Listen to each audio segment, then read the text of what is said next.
appreciate why I've been asked to come and have a chat. Okay, why would you need to come and have a chat with me for?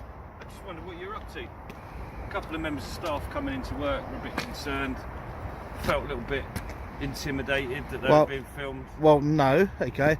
They failed to identify themselves as an officer in plain clothes. I know, just on their way into work. It makes no difference. They approached me. They approached me.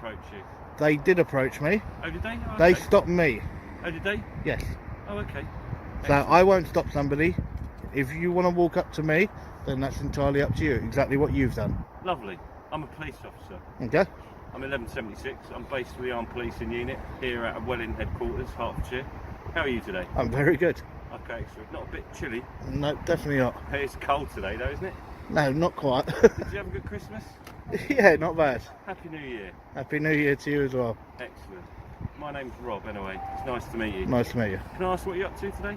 Just doing a bit of filming. Okay, can I ask why? Just for interest. Oh, okay, you're interested in the police? Yep. Okay, great. Have you got any questions you'd like me to answer about the police? Yeah. Can I ask you just to come up on the pavement? No, I'm fine. I'm fine where I am. Well, I'm fine where I am. Crossing, actually. People will Yep. drive up and think you're waiting to cross. No, I'm fine. Well, they can see that I'm talking to you. Oh, so okay. I'm perfectly fine where I am. You're an auditor? Well, no, I'm not being difficult. Okay. Yeah, I've just asked you to come away from a crossing because cars will probably come up to it and stop because they think you might be waiting to cross. But it's fine. It's fine. It's perfectly up to you. I don't mind. So no, it's literally I came down to see what people think to do with corruption with inside of your force. What people think about it? What officers think about it. Okay, so what would you like me to ask? This is where it begins. Quiet, cold, and instantly tense. A lone member of the public is filming when police step in, citing concern and alleged intimidation. But the narrative cracks almost immediately. The filmer calmly pushes back, pointing out he was approached, not the other way around. Identification is delayed, authority is assumed, and the power dynamic is tested. From the opening seconds, this sets the tone. A polite encounter on the surface, but one loaded with questions about accountability, perception, and control. I'd like to ask what I think about it. Yeah. Okay. And what exactly would you like me to ask? Well, how do you feel if you actually seen an officer that was corrupt and actually didn't uphold the law and they broke the law? Well, we have relevant things in place to deal with that. Yeah, but how do you feel if you've seen somebody do that? Well, I deal with it professionally. Exactly what's in place, my training in around dealing with that situation. Okay. Yeah. And what happens then if it's a senior officer, i.e. an inspector or above? That's irrelevant. It's regardless of rank, sir. Yeah. It's a professional department. There's Professional standards department. Sorry, would you mind just identifying yourself? I know that you did, thank you very much. PC 2831, based with the Armed PC Policing 2831. Yeah. No worries, thank you very much. Yeah, there's relevant. What's the word I'm looking for? Policies in place that we're all aware of, that we're all trained in, that we all follow, irrelevant of who we come across, irrelevant of what's going on. We then can deal with it in line with those policies that we're taught. Yep. No, that's cool. And I've just got one other question, because I can see that you guys, okay, carry firearms, okay, and you said that you were part of the firearms unit, okay. When you look overall at the majority of all the forces now, right, the majority of constables now are getting their actual taser ticket, okay, so that they can actually carry a taser. When you say majority, exactly how many? When you look at the Met alone, okay, the Met alone now has roughly 65% of their actual constables now with tasers. When you say roughly, I mean, how many is that then? Okay, 65% overall. Yeah, in comparison, what unit are you talking about? That's the whole of the Met. That's the whole of the Met. Yeah, there's lots of different units within. No. I'm talking about the Met right the way through. Wherever the Met cover, they're looking at 65% of constables. Now the temperature drops, at least outwardly. Names are exchanged, smiles appear, and the conversation turns conversational. But beneath the friendly tone, something sharper is forming. The filmer explains he's here out of interest. Specifically, interest in the police themselves. What sounds casual quickly becomes deliberate. The officer listens carefully, choosing words with precision. This is a calm before deeper questions arrive. and both sides are clearly measuring each other. Constables now have tasers. You're talking about uniform, non-uniform? Uniforms. Detectives? You're Uniform. Talking about I'm talking about frontline uniform. policing, You're talking about neighbourhood policing? You're I'm talking about, well, neighbourhood policing, there's virtually none of that in existence anymore. Yeah, I think there is kind of neighbourhood policing within the Met, but, you know. No, it's virtually non-existent. Okay. Okay, when you're outside London, honestly, I most probably see more constables actually on the street outside of London than what you do inner London. Okay. Yeah. Inner London, you very seldom get any constables literally walking the beat. Is that a complaint, or is that... No, that's a fact. I mean, we're members of the public too, so, you know... Well, not when you're on duty. We're members of the public all the Not when time. you're on duty. Not when you're on I duty. am. I'm always a member of the public. Yeah, no. I am, yeah. Basically, how I perceive myself as a police officer, and how I've been taught to be a police officer, is treat others how you would wish to be treated yourself. Correct. So, you know, I'm a member of the public. I'm never not a member of the public. So I take into consideration the needs of the public and the community which I serve. Well, that's how I roll. Well, when you're actually on duty, right, and I hold office. I'm an officer. Yeah. And you're there to actually uphold the Yeah, law. of course I am. Yeah. It's But I at never that stop being a point member of the that you are there to do that and not to actually say that you're a member of the Sorry, I'm not here to tell you not to film or anything like that, but just what you have filmed is a victim who's been through a very traumatic experience. I've asked you very politely to have the decency not to put that on the internet. Right, or well, anything just so like you know, okay, the camera was nowhere near her. She walked up to me. that. Good, but as long as No, you I'll don't block put her it on the face out. That's internet- fine. I'll block her face out. Thank you very much. Not a problem. You're more than welcome. What was it? Sorry, what was your question about tasers? Okay. Well, bearing in mind we're not the Met. No, just to do with when you look at your force, okay? Yeah. How do you feel if virtually all of your force? The conversation pivots hard. Corruption is no longer abstract. It's personal. What happens if an officer breaks the law? What if that officer outranks you? The filmer presses, forcing the issue of internal accountability into the open. The response is polished and procedural, leaning on policy and professionalism. But the tension lies in what's not said. This is the first real stress test of trust, hierarchy, and whether the system truly polices itself. Actually had tasers. Do you think that would be a good thing or a bad thing? We do go through these scenarios. I mean, you think not every officer carried pepper spray, Carver or CS gas at one point. What And I'm do you sure the think same about it? questions were asked then. It's a tool, it's a personal protective equipment at the end What of do, the day. what do you think about it, sir? What is it in terms of its use that you don't like, the actual device? Where does it see it, It's- like? Well, what, I'm just wondering what you're generalising. well, a lot of people don't agree with the amount of constables now that actually carry firearms. And now, whether you look at it, a taser is a firearm. Okay. So it's pepper spray. Correct. Yeah. And what people are really paranoid now is when you actually get the majority officers. Now, you two have actually been quite cool. Now, your hands have been nowhere near your actual tasers, First time I've been right? cool in a while. And truly, you two are most probably the first two that I've ever spoken to with firearms that hasn't had your hand anywhere near it. I don't know why I would need to have my hand near it. Correct, and to me, it makes you look more professional by not doing that. Okay. And it makes you more approachable, as far as I'm concerned. Yeah. Okay, by putting your hand literally directly on your firearm, automatically that's See, getting I'll a member ask of you the public to question. step back. I'll ask you a question. There are certain strategic points. You know, you've been to London, haven't you? You've kind of been a tourist. You walk around London. Yep. You know, whether it be Buckingham Palace or whether it be Downing Street, or these particular areas are policed 24/7 by officers that carry firearms. How Yep. does that make you feel?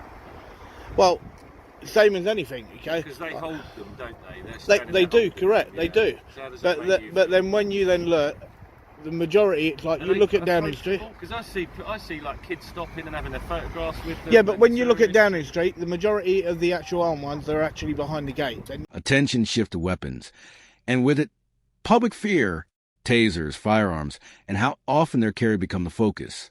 The filmer highlights something rare. Armed officers who aren't posturing, aren't gripping weapons, and aren't escalating. That observation lands heavily.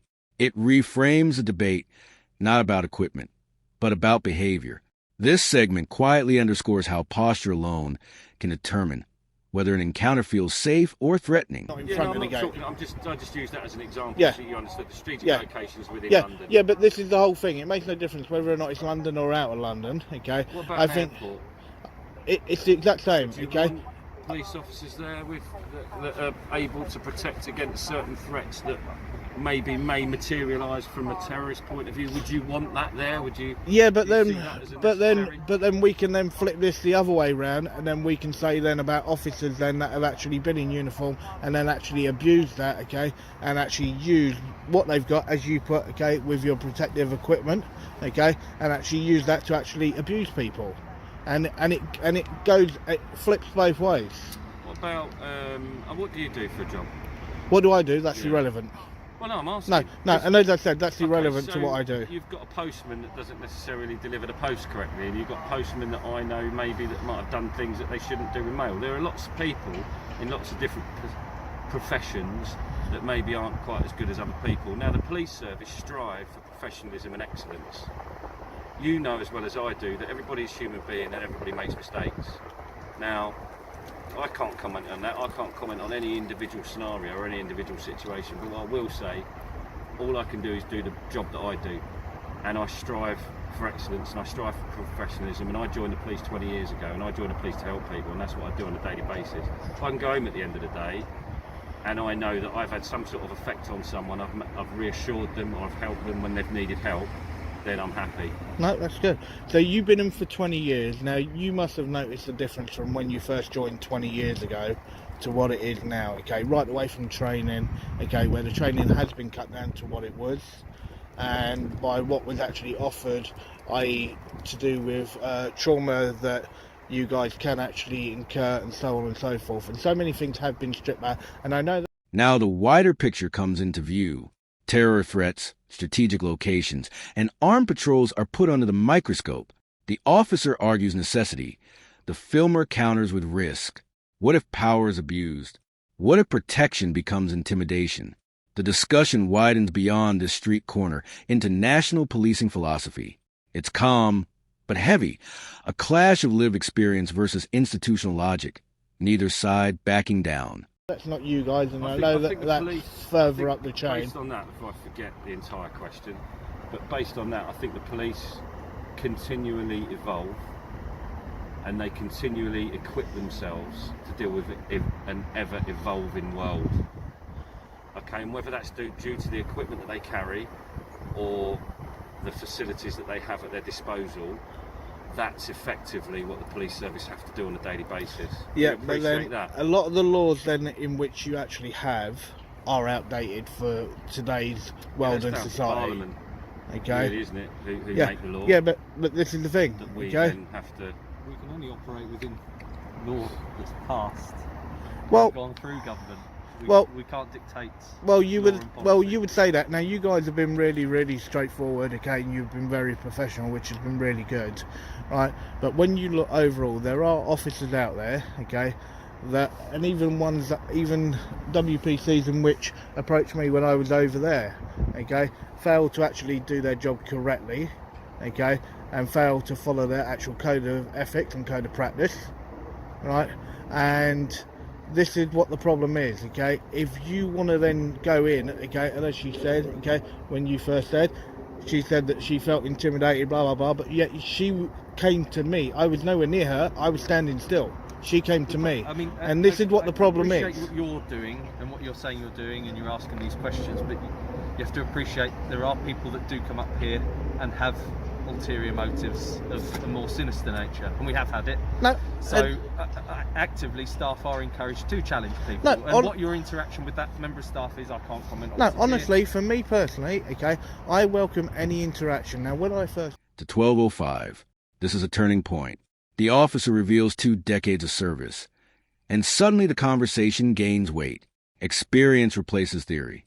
The filmer raises training cuts, outdated laws, and emotional strain. The response is measured but reflective. This moment humanizes a uniform without excusing the system. It's no longer police versus public. It's a veteran officer navigating a changing world under growing pressure. right, and I had literally about 30-second to a minute conversation with him, okay? Really nice, really pleasant, okay? And he just went, yeah, are you photographing? I went, yeah. And he went, yeah, just carry on, he's gonna enjoy your day. And then for some reason, and then it was 3 WPCs or higher rank, whatever they may be, right, then that failed to do their job, and then you guys then came over, and you guys have been quite pleasant, okay? And that's how it should be, and that's why I said I welcome any interaction, and this is how it should be with all members of the public. So, what I can't remember your name, I'm sorry. I didn't give my name. If you've got a nick, whether you want to, I'll call you sir, are you happy with Yep, that? that's fine. Yeah, okay, sir. So, forgive me of my ignorance around kind of social media and what people do in relation to social media, because I'm not on social media. Yep. So what is your intention today based on what you're filming? I have no idea. What I normally do with my footage is I will go back, I'll have a look at it. If I decide to do Your arm something not with it. aching? Is your arm not aching? No, Or your hand not no, I'm used to it. blimey. Do you normally film at just police stations then? No, anything that the public pay for. Oh, okay. Okay, and this is how it should be. Okay, this is how I believe all communication should be between the police. It's like we need a police force, I would say so. okay, without any shadow of a doubt. But what the public want is they want a straightforward, okay, not corrupt police force, and that's Yeah, of what they course. want. And that's what what we I want. work for Hertfordshire everyone wants Constabulary, that. and I can honestly say that is what we strive for on a daily basis, and that is instilled upon us by our supervising officers and those that train us, and because effectively we are a representation of them out on the street. Now, the Chief Constable, unfortunately, as much as he would like to go out on foot patrol, he can't do because he has lots of other important things to do. Filmer now introduces comparison, and that's dangerous territory. Earlier officers, earlier failures, and a failure to follow conduct are laid out bluntly. In contrast, these officers are praised. The difference is stark. This segment exposes the inconsistency that fuels public mistrust. The law isn't the problem. Behavior is. The tension here isn't confrontation, but credibility. Why do some get it right and others don't? But we are out here representing Hertfordshire Police Service, him and then any other senior officer, and that's what they want. They want us to provide professional and courteous service. And meeting the needs. And I would of definitely public say, that with we the way serve. that you guys have been, okay, if I had to score you, to me it'd be 10 out of 10. Oh, I appreciate that. Okay, because as I said, you've both been very professional, very polite, and as I said, this is how I believe everything should always be. And now, don't get me wrong, okay, it's all to do with general approach and everything else, and your approach was very calm, very relaxed, okay, and it just makes everything on a really nice level. Anyway, what football team do you support? I'm talking about police. That's another story. Oh, go on. I'm a Red, but What, let's see. Liverpool, Manchester You got United? it. No, you got You're it a first Liverpool time. fan. Are you? Okay, cool. I'm a West Ham fan. Here we go. More Here we go. Liverpool. Here we go. Here we go. They're having the season of their life, weren't they? Oh, I don't know. I think, yeah, we were. And it's gone off the ball a little bit, isn't it? Yeah, but that was always going to happen. Injuries.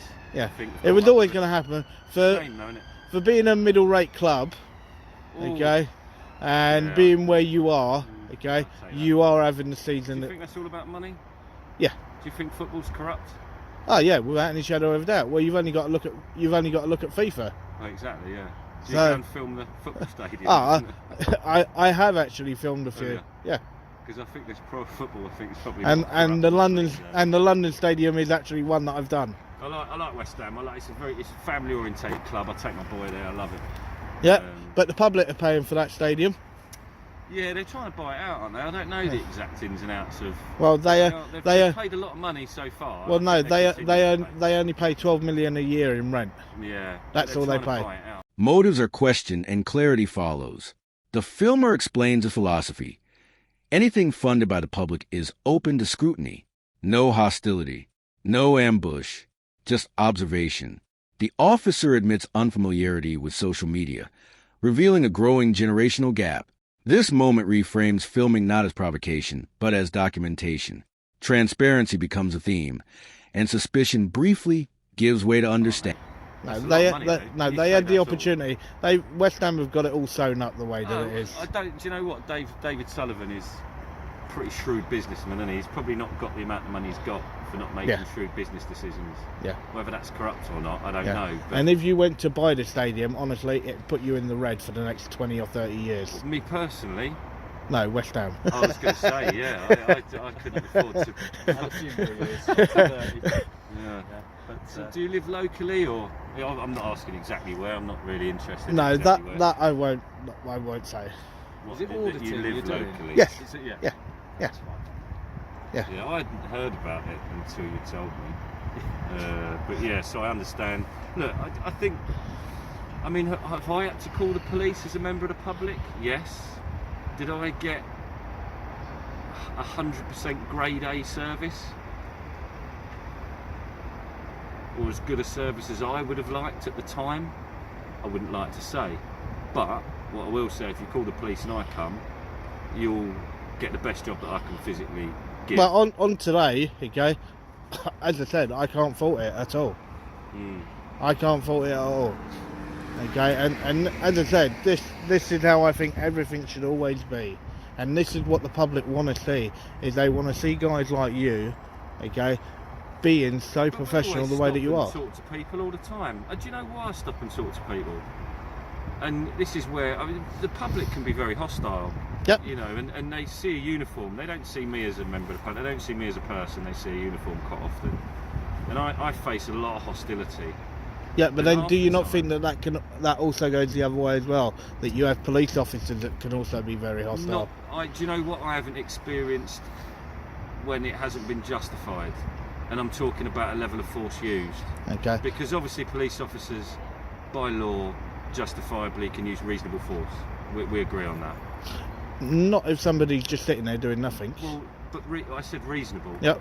The word reasonable, that would be unjustified, wouldn't it? That would be unreasonable. Then the mood changes completely.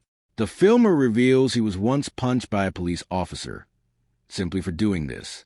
The room shifts, sympathy replaces defense, an ongoing investigation is mentioned, and suddenly this interaction carries personal stakes. This isn't theory anymore, it's lived consequence. The power of this moment lies in its restraint. No shouting, no drama, just a quiet reminder of why scrutiny exists. Wouldn't it? Yep. So I said reasonable. But justified. even by what I'm doing now, okay, I've actually been punched in the face by an officer Have you? from Oh. doing this. Well, I'm sorry to hear that, and I hope you complained at the time. Yeah. Okay. So So and that this, would have been yeah, investigated. and that's still going through now Okay, all right. with the IOPC. Yeah. So my point was, I've forgotten what point I was going to make. Can you remember? You just said about how professional. No, yeah. what you- So when I stop, and what I do is I'll stop and interact. And the reason I stop and interact is mainly to find out whether anybody needs my help, because that's what we're there to do. Yep. You know, and quite often that's met by hostility, which is a shame. Yeah. You know, and that disappoints me. Society maybe is changing. I don't know. Yeah, well, as I said, there is, and there was a great big thing that went around only about 2 months ago, and I believe roughly about 2.6 million people actually fill the form in online, saying about was there a divide between the police and the public. And yes, there is a divide, okay, but that divide is something like when people see this now, okay, and they see the way that you guys are, okay, this is what will bring the police and the public back together. Okay, and as I said, okay, it's not about going out. Now, there are some people that will go out, okay, wind the police up, okay, and just look to put bad things up, okay. That's something that I don't do, Do you okay. know, I mean, look, For we me, it's can't- about good interactions, okay, that happen. Do you know what? I apologise because we can't stand it all day. Unfortunately, we've Yep. got things to go and do. And I do apologise for that. But unfortunately, we are quite busy. Here, the bigger issue is named outright. The divide between police and public. Millions feel it. Both sides acknowledge hostility, mistrust, and fear. But this exchange becomes an example of the opposite. Calm, dialogue, and mutual respect. The filmer makes his intent clear. Highlight good policing, not just bad. This segment offers a rare glimpse of how the gap might be closed. But do you know you can organise to come in and speak with local officers, local PCSOs, and you can ask as many questions as you like with officers that have the time to actually sit with you and provide that reassurance and those answers that you Oh yeah, no, that you want. I've actually done that a few times. Okay. Have you been on the ride-along? Okay. No, I haven't. Do you know that I haven't. exists? Not with your force. I didn't realise that your force actually done it. For members of the public ride-along scheme, there's a bit, I say, a bit of vetting involved. But are they doing it at the moment? Do you know? I don't know. You With could always COVID, ask the probably not. question, Yeah. but Probably not Yeah, with COVID. because I know that the Met have stopped it. it's always existed. The point I'm trying to make is the fact that you don't have to stand there getting freezing cold. As I said, I love cold weather, so it makes no Oh, really? difference for me. Okay, that's where we differ massively, I'm afraid. I can't wait for a bit of sunshine again, but that's just, yeah. Just because you have been picked up on camera as well That's anyway, because you're outside the station. Yep. So much more content that you're intending to get to let our... No, I as I said, okay, for me and the way that this has been, okay, it's been amazing, and for me, I'm virtually done. Yeah, no, that's great. It's just so we know, and so Yeah. we can, like I say, Yeah. the people that are watching down on the front of the station, just that Yeah, they no, know. for me, I'm virtually done. As I said, this is what people want to see, and as I said, it's been a really, really good interaction. And as I said, you've both been very professional. Okay, so thank you for Well, that. it must be. It's going to rain now as well. It might even It's snow fine. for you, which I know you'll probably enjoy by the sound I of it. will. I won't. But yeah, anyway, we'll leave you to it. Yeah, No just worries. be mindful of vehicles coming in and No, out of here, that's maybe fine. travelling at high speed, That's first fine. of all. Yeah. So just be aware Yeah, of that. no, it's cool. And also maybe all officers coming and going, which they will be to and from work, may not necessarily want to interact. Yep.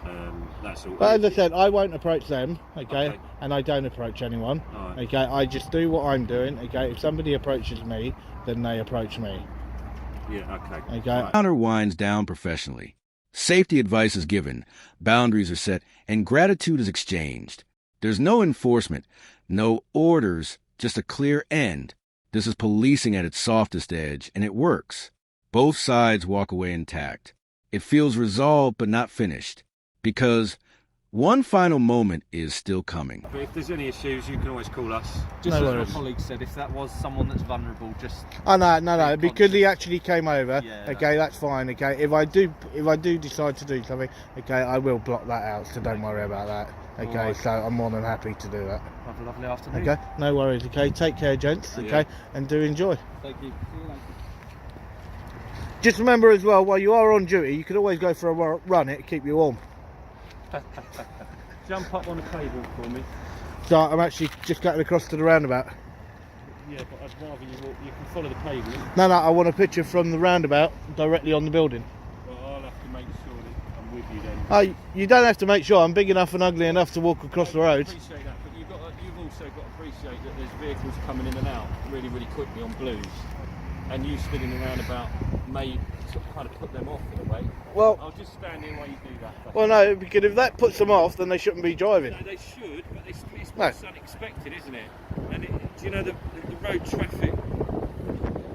The road traffic act, okay, pedestrians have right of way. Yeah, no, I appreciate that, but what it also states is that if you cause a road user unnecessary. Now, if a pedestrian steps onto the road, okay, when the road is actually clear, they have full right of way directly across the road. Yeah, no, I'm not disagreeing with you. But what I'm saying is that if a police car pulls out of here, they're expected to see Well, someone stood in the middle Well, of the road. I can see the gate, and I'm fully aware of what's going on around me. Again, I'm here for your safety and No, welfare. well, just so you know, you don't need to do that because I take care of my own for that. But can I say thank you very much again, okay? And I do appreciate No worries. your time with it today. No problem. All right, no worries. Happy New Year. Happy New Year as well.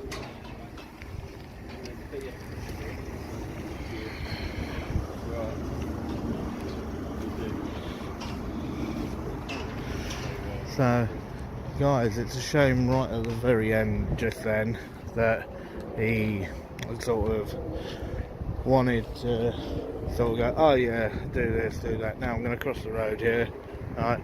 And this is what the problem is, that he was doing so well, but then he just ruined it slightly right at the very end by sort of trying to go, oh yeah, I'm here, blah blah blah, okay, and that's what people don't need to do. So guys, yeah, so this was the headquarters, So I'll most probably break this video down into 2 parts. So After the officers leave, the filmer speaks freely. Praise turns to mild criticism. One unnecessary comment. One small power flex. Enough to remind viewers how fragile good interactions can be. The ending isn't angry but reflective. It reinforces a core message. Professionalism matters until the very last second. The video closes not with outrage, but with a warning. Even good policing can unravel if ego creeps in.